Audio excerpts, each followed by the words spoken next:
Bakit nga ba ito ang best movie sa MMFF ngayong taon? Opinion ko lang naman to, ang hindi ko na lang napapanood yung Anne Mary na maganda din daw. So, tignan natin. Wala nang susunod na mamamatay. Kuha mo. Ito lang kayo. Kami, nandito. Kahit anumang malaman ninyo, hindi nyo maiintindihan. Hanggang saan nyo ba kaya dalhin to? Kung wala namang pupuntahan, baka pa tayo magmamatikas, diba? Pag-isipan nyo kung karapat dapat pa rin kayong tawaging finest. Tungkol ito sa Manila's Finest na isang grupo ng mga mararangal na pulis nga dito sa Maynila sa panahon nga dati. Mababait nga sila mga pulis na ginagawa nga lang nila yung trabaho nila para protektahan nga yung mga tao, pero dito nga magbabago ang lahat nang magkaroon nga ng pagbabago sa mismong gobyerno at sistema nga. Dito nga darating ang bagong mga masasama at mga demonyong mga pulis na imbes na tumulong nga sa mga tao, sila pa nga yung mga kriminal na nagtatrabaho nga para sa presidente at diktador nung panahon na yon. Paglala ng gobyerno at sa pagdami nga ng masasamang taong meron ngang kapangyarihan sa gobyerno nga ng Pilipinas, dito na nga mas lalala pa nga yung mga sitwasyon.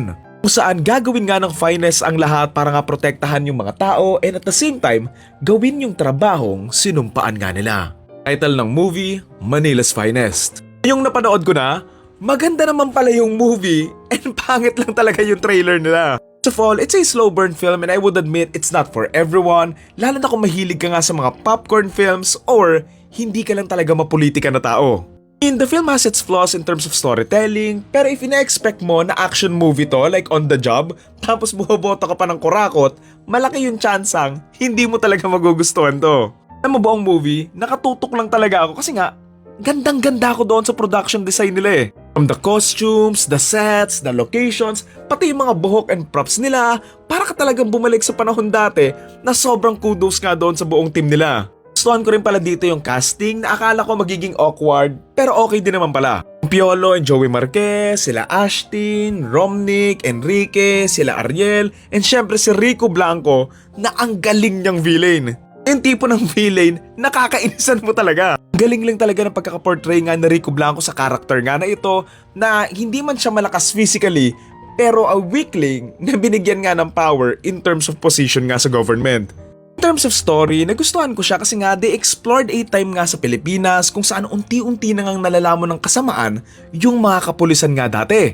Paano sila nalaman ng Metrocom that doesn't serve the people but the dictator's interest na sobrang nakakagalit kang panoorin. I mean, hindi naman din sobrang bait ng finest na may mga times din naman na lumalabag din talaga sila sa batas, pero for the better good naman din yun sa kanila. I mean, kay Piolo nga dito, nang bababae siya, kahit nga meron na nga siyang pamilya, and kumbaga they're flawed din talaga in some ways, pero sa pagiging pulis, ginagawa naman din talaga nila yung mga trabaho nila. Nakita dito na may mga mabubuting pulis naman talaga sa Pilipinas nga dati or sa panahon nga na yon, pero dahil nga sa yung mismong gobyerno and sistema nga yung kurakot and masasama, wala silang ibang choice kundi sumunod or tanggapin na nga lang yung mga nangyayari.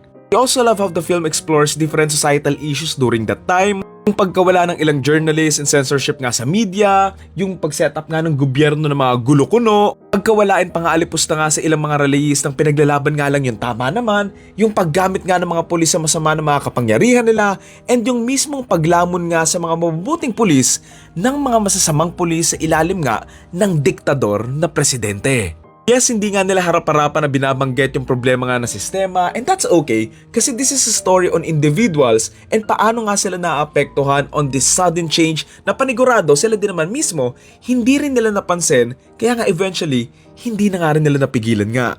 Nakakalungkot siya panoorin to see the Manila's Finest and yung presinto nga nila na unti-unti ngang binibreak ng mga masasamang tao na yung ilan nga nagre-resign na lang at yung iba nawalan na nga ng buhay sa sobrang pagkapagod sa pakikipaglaban sa bulok nga na sistema. For me, this is a very interesting film kasi nga binigyan niya ako ng glimpse sa panahon nga dati na hindi ko nga na-experience, pero may mga sapat naman na ebidensya, documents, and official informations na nagpapatunay nga na totoong nangyari din talaga yung maraming parte nga nung kwento nito. For me, nagustuhan ko yung ending with Enrique na siya nga yung nagsasabi palagi kay Piolo na hayaan na nga lang niya, pero ayun, in the end, nung nakita nga rin niya yung kasamaan mismo, nilabanan din naman niya to.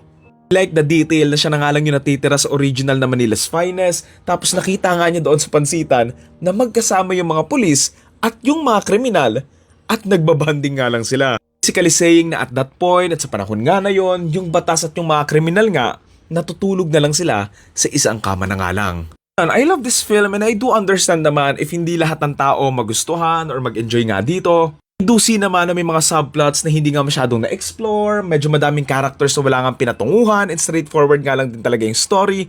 Pero ayun, overall naman, okay pa din naman sa akin yung movie. So yun, again, ang title ng movie ay Manila's Finest and ang torta rating ko for this ay 8.5 out of 10.